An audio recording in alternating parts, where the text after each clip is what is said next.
محترم حضرات، بزرگوں، دوستوں، دینی اور ایمانی بھائیوں، شعبان کا مہینہ شروع ہوا ہے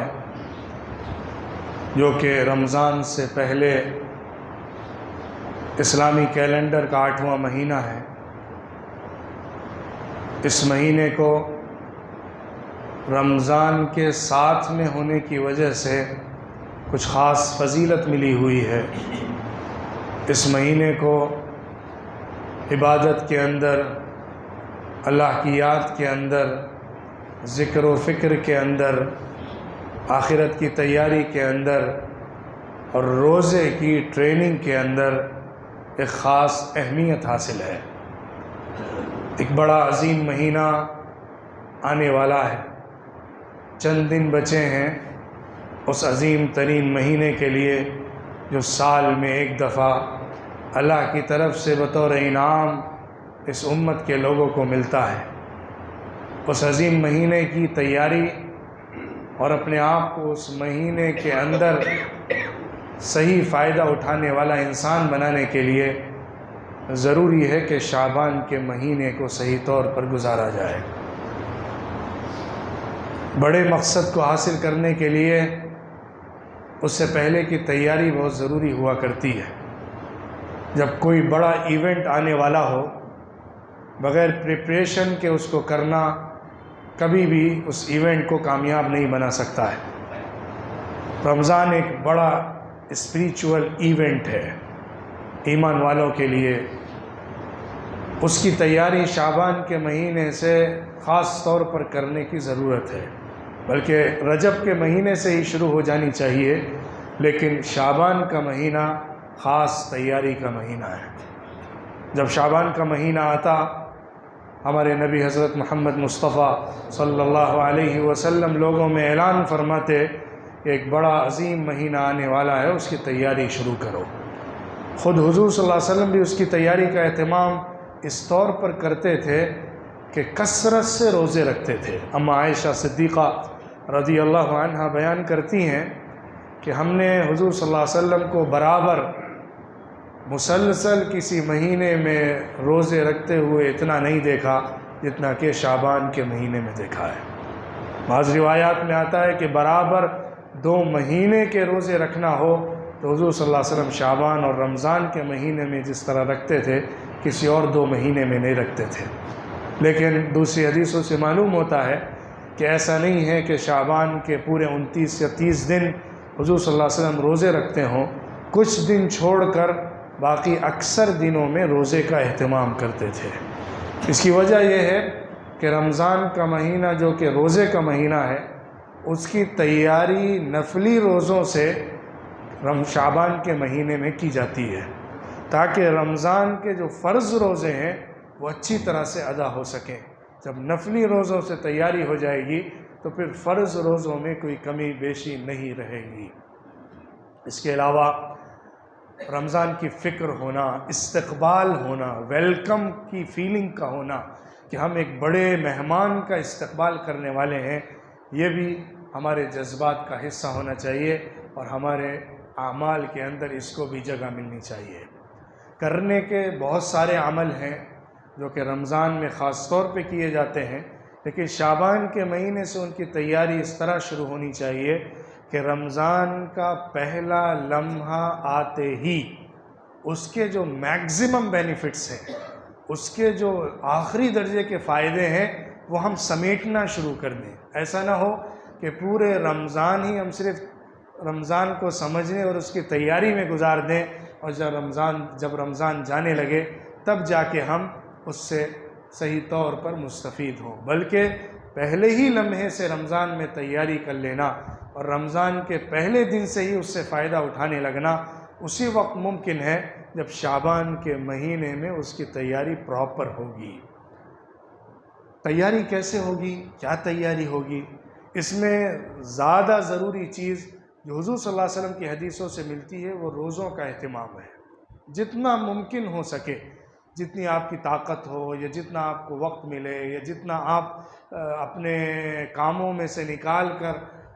روزہ رکھنے کی طاقت رکھتے ہوں، آپ اتنا زیادہ روزوں کا اہتمام اس مہینے میں کریے، اور خاص طور پر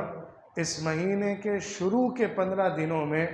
روزوں کا زیادہ اہتمام کرنا چاہیے۔ حضور صلی اللہ علیہ وسلم نے اس مہینے کے شروع کے دنوں میں، جو شروع کے 15 دن ہوتے ہیں، اس میں روزے زیادہ رکھے ہیں بنسبت اخیر کے 15 دنوں کے، اور پھر جو اخیر کے دن ہوتے ہیں اس میں روزہ چھوڑنا چاہیے۔ حضور صلی اللہ علیہ وسلم نے حکم دیا ہے تاکہ رمضان اور شعبان کے روزے مل نہ جائیں بلکہ بیچ میں گیپ رہے۔ اس لیے روزے کا خصوصی اہتمام جتنا زیادہ ممکن ہو کرنا چاہیے۔ اس کے علاوہ ایک حدیث آئی ہے جو صحیح حدیث ہے کہ حضور صلی اللہ علیہ وسلم نے ایک صحابی سے پوچھا، کیا تم نے شعبان کے سرر کا کچھ بھی روزہ رکھا؟ انہوں نے کہا نہیں رکھا۔ حضور صلی اللہ علیہ وسلم نے فرمایا ٹھیک ہے، اب رمضان کے بعد شوال میں 2 روزے رکھنا۔ یہ سرر یا سرر جو حدیث میں لفظ آیا ہے، اس کے روزے کا حکم دیا گیا یا اس کے روزے کی اہمیت بتائی گئی۔ سرر شعبان، سرر شعبان، سرر جو کہ سرہ کی جمع ہے یا سرہ کی جمع ہے، اس کو کسی چیز کے شروع کے لمحے کو بھی کہتے ہیں، شروع کی چیز کو بھی کہتے ہیں، اس کے اخیر کی چیز کو بھی کہتے ہیں، اور بیچ کی چیز کو بھی کہتے ہیں۔ یہ لفظ جو سرر کا ہے یہ شروع، اخیر اور بیچ کی چیز کے لیے استعمال ہوتا ہے۔ زیادہ تر محدثین نے اور علماء نے اس حدیث کا مفہوم یہ طے کیا ہے سرر کے لفظ سے کہ اس شعبان کے مہینے کے درمیان کے دنوں کے روزے، اس کی فضیلت ہے۔ اخیر کے دنوں کے روزے تو نہیں رکھنا ہے، کیونکہ دوسری حدیثیں ملتی ہیں جس میں حضور صلی اللہ علیہ وسلم نے فرمایا کہ شعبان کو رمضان سے مت ملاؤ روزے رکھ کر، بلکہ بیچ میں فصل کرو، کچھ دنوں کو چھوڑو۔ شروع کے جو دن ہیں اس میں تو حضور صلی اللہ علیہ وسلم کا یوں ہی معمول تھا کہ روزے رکھا کرتے تھے، لیکن کیونکہ دوسرے مہینوں میں درمیان کے دنوں میں روزے رکھنا حضور صلی اللہ علیہ وسلم کی احادیث میں آیا ہے، حضور صلی اللہ علیہ وسلم کا معمول ہے، تو شعبان کے مہینے میں بھی اس کو دیکھا جا سکتا ہے۔ وہ جو ایام بیز کے روزے کہلاتے ہیں، 13، 14 اور 15 مہینے کی، چاند کے مہینے کی تاریخ کے روزے، ان روزوں کی بھی بڑی فضیلت اور خصوصیت ہے، تو شعبان کے مہینے میں بھی اس کی تاکید کی گئی ہے۔ حضور صلی اللہ علیہ وسلم کے پورے شعبان یا اکثر شعبان میں روزہ رکھنے کی ایک وجہ یہ بھی بتائی گئی ہے کہ کیونکہ ایام بیز کے روزے حضور صلی اللہ علیہ وسلم برابر ہر مہینے رکھا کرتے تھے، لیکن کسی عذر سے بعض مہینوں میں چھوٹ جاتے تھے، اس کی تلافی کرتے ہوئے شعبان کے بیشتر دنوں میں اس کو رکھ لیا جاتا تھا۔ تو جو درمیان کے دن ہیں، ایام بیز کے دن ہیں، اس کے اندر روزہ رکھنا بڑی فضیلت کی چیز ہے۔ البتہ صرف 15 شعبان کے روزے کی کوئی خاص فضیلت یا کوئی حدیث میں ذکر ایسا نہیں ملتا ہے کہ جس کی بنیاد پر صرف 15 شعبان کے اکیلے روزے کو رکھا جائے۔ البتہ پورے مہینے کے اکثر دن یا ایام بیز یا جمعرات اور